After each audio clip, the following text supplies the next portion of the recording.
မင်္ဂလာပါရှင် book note မှာကြိုဆိုပါရရှင်ဒီနေ့မှာတော့ကျမတို့အားလုံးရဲ့ဘဝနေထိုင်မှုပုံစံကိုပြောင်းလဲပေးနိုင်တဲ့အနှစ်သာရအယောင်ရှိတဲ့စာအုပ်တစ်အုပ်အကြောင်းကိုပြောပြပေးခြင်းပါတယ်ရှင်ဒီစာအုပ်ရဲ့နာမည်ကတော့ The Top 5 Regrets of the Dying Author Bronnie Ware နီဒန်းရှင်ဒီစာအုပ်ဟာစာရေးဆရာမ Bronnie Ware ရဲ့ကိုယ်တွေ့အတွေ့အကြုံတွေကိုအခြေခံပြီးရေးသားထားတာဖြစ်ပါတယ်။ Bronnie ဟာတေခါနီးလူနာတွေကိုဖြူစုစောင့်ရှောက်ပေးရတဲ့သူနာပြုတယောက်ဖြစ်ပြီးလူနာတွေဟာသူတို့ရဲ့နောက်ဆုံးအချိန်မှာဘဝအတွက်ဘယ်လိုနှောင်တမျိုးတွေရတတ်တယ်လဲဆိုတာကိုဒီစာအုပ်မှာမှတ်တမ်းတင်ထားတာဖြစ်ပါတယ်။ဒါဟာတေချင်းတရားအကြောင်းထက်ဘဝကိုဘယ်လိုတန်ဖိုးရှိရှိရှင်သန်မလဲဆိုတာကိုသင်ပေးတဲ့စာအုပ်ကောင်းတစ်အုပ်ပါအနှစ်ချုပ်ရှင် Bronnie Ware ဟာလူနာတွေရဲ့နောက်ဆုံးရက်စွဲတွေကိုအတူဖြတ်တန်းရင်းသူတို့ရင်ဖွင့်ခဲ့တဲ့စကားလုံးတွေထဲကအထစ်အများဆုံးနောင်တ၅ချက်ကိုစူးစီးခဲ့ပါတယ်ပထမဆုံးနဲ့အထစ်အများဆုံးနောင်တကတော့တပားသူတွေမျောလင့်တယ်လို့နေထိုင်ခဲ့ပြီးကိုယ်စိတ်ဆန္ဒအတိုင်းမနေထိုင်ခဲ့မိတာပါပဲ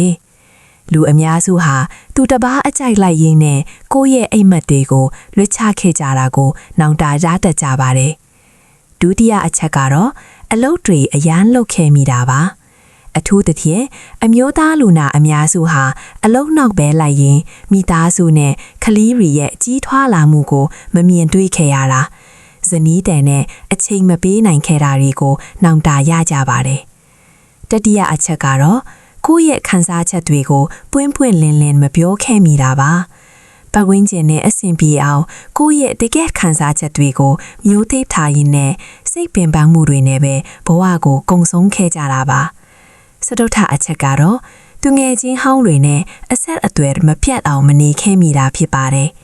ဘဝရဲ့အလုံးရှုံးမှုတွေကြားမှာတကယ်မိတ်ဆွေကောင်းတွေကိုဖြစ်ပယ်ထားမိခဲ့တာဟာနောက်ဆုံးအချိန်မှာအယမ်းကိုဝမ်းနည်းစရာကောင်းတဲ့အချက်ဖြစ်နေတတ်ပါတယ်။နောက်ဆုံးအချက်ကတော့ကိုပိုပြောအောင်မနေခဲ့မိတာပါပဲ။ပြောရွံ့မှုဆိုတာရွေးချယ်မှုတစ်ခုဆိုတာကိုလူအများစုကတေခါနီးမှသဘောပေါက်ကြပါတယ်။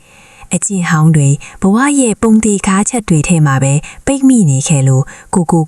ပျော်အောင်မနေခဲ့မိတာဟာကြီးမားတဲ့နောင်တတစ်ခုဖြစ်လာပါတယ်ဒီစာအုပ်ကကျမတို့ကိုပေးချင်တဲ့ message ကတော့ရှင်းပါတယ်နောင်တဆိုတာတေခါနီးမှရမှာမဟုတ်ပဲ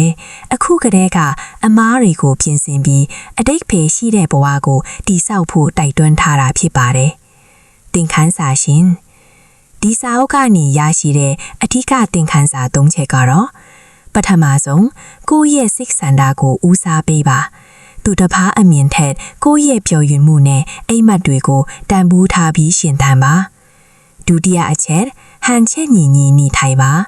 အလုပ်ဆိုတာဘဝရဲ့အစိတ်အပိုင်းတစ်ခုထားထူပါတယ်